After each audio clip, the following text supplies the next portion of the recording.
This is the start of the Chisha fan club. Alright, everyone type I love Chisha. Everyone type I love Chisha. We're not a cult. Shut the. How's it going, YouTube? I got off my flight from China and I immediately started playing the second closed beta of Wuthering Wave. So I figured I'm gonna make a first impression video. Now, this is not gonna be like a complete review. First of all, it's too early for a complete review.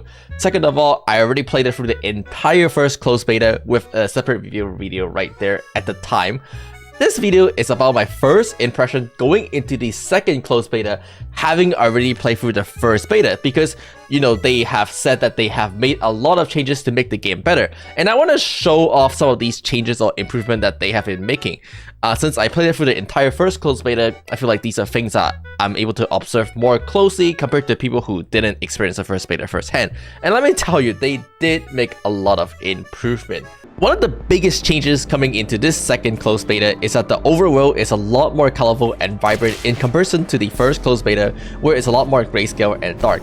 I think this makes the game feel a lot more alive, and combined with all the brand new soundtrack, it allows you to immerse yourself into the world a lot more, which I really like. They have also added in a lot of different unique interactive activity that really help you immerse yourself into the game, other than just, you know, walking around, opening chests, or beating up the enemy, such as this 2D platformer that you're currently seeing on the screen. And even all the puzzles got a major upgrade.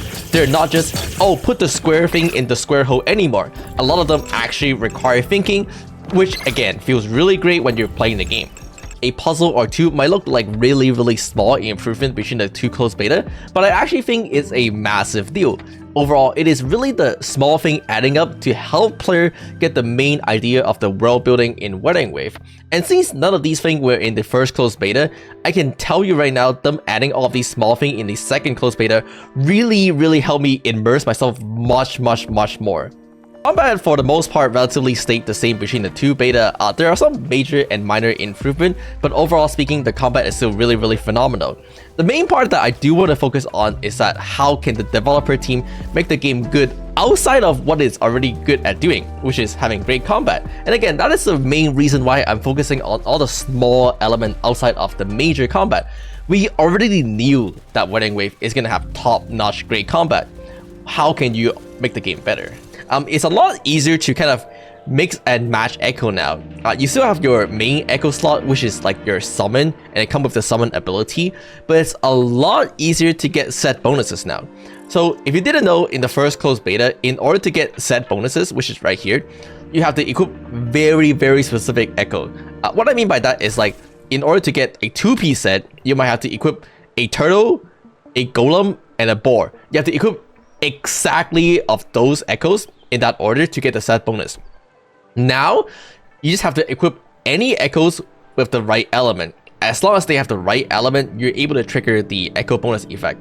So for example, you could equip a golem and a boar, and as long as they are both the same element, in this case arrow, you'll be able to get the arrow set piece bonus. So they made it a lot easier to kind of gear up your character.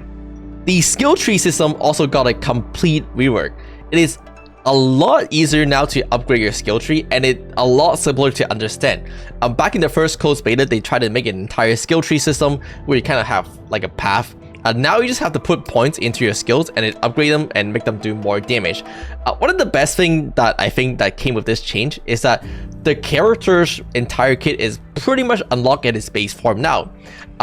Back in the first closed beta, there's certain aspect of the character that didn't get unlocked until later, kind of like passive. For example, on Chisha, right now I have 2 slides on my skills, which means my skill get 2 charges, and I can tap it twice to slide twice in rapidly. But back in the first closed beta, you actually have to manually unlock this part of the skills. You kind of have to build your character first, and then eventually you get another additional slides. I think having the entire character kit unlocked at the very beginning of you getting the character is absolutely massive. Because instead of having to level the characters and then be like, oh wait, now my skill does something else and I have to change how I play the characters, you pretty much get to start massing the characters as soon as you get them. You get to understand how the character is supposed to be played right from the beginning. You get to start training yourself on how to play the characters so you can pull off those super great flashy moves, super great changes. Another major rework that they did between the two closed beta is actually how team building work, specifically related to the element of the character. So if you take a look, is that every character in Wuthering Wave have an element. Chisha right now is a fusion element character, while someone like Yang Yang is a arrow element character. And during the first closed beta, when you switch from one element to another element, you actually get a specific bonus depending on what it does. So for example, if I switch from fusion to arrow, you get some kind of bonus, which is pretty complicated because every element have a different bonus depending on what you switch from and to. They have removed all of those in favor of just simple QTE skills now, which is intro and outro. And specifically, when you hit the L key on your keyboard to the team building tab, you actually see this button at the top right, which is the outro skill. So here you can actually see what the character will do when you switch them out of the field. In the case, for example, of Yang Yang, when you switch from Yang Yang to a different character like Chisha, she'll actually recover energy for the character who is on field. So let's say you playing Yang Yang, and once you're able to trigger your outro skill, you choose Chisha. Chisha is actually gonna get a bunch of energy from the bonus of Yang Yang. This kind of opened up more doors to how team building kind of work, because instead of having to restrict yourself to play only certain element character, so for example, back then you might want to put two fusion characters together to get a fusion bonus. Now you can just kind of play the characters for what they're worth. You can just put whoever characters into your party because of what they do instead of their element, which is a good and bad thing. It kind of killed the concept of having an element. The element doesn't really feel like it do anything now other than the color of the damage it do, and so therefore what kind of echo you have to build, and maybe certain enemy are weaker to a certain element.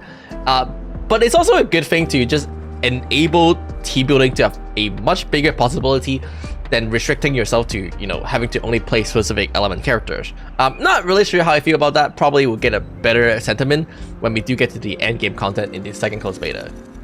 The Echo Collection system, aka your Pokédex, got a major rework. It's now a lot more simple to upgrade it, but it does take longer is what I found out. But I think this is the overall better change. You probably have seen the trend of the changes overall, and that is they have tried to basically make everything simpler to kind of accommodate new player. The old upgrading path was kind of complicated. You kind of have to upgrade a low level echo and then recycle them, and now you can just go around and collect every echo that you see, and then you eventually upgrade it basically by playing the game. So instead of having to upgrade in a very specific way and doing very specific stuff, you can just upgrade over time by playing the game, and I think that's great. I think that's a great changes for a lot of people. The overall story got a pretty big update. I won't really comment on the quality of the story since I'm not really a heavy story person, plus that's kind of opinionated. But the one thing I do notice about the story is that it pays a lot better. It kind of introduces the character a lot better, as well as introduce you to the game.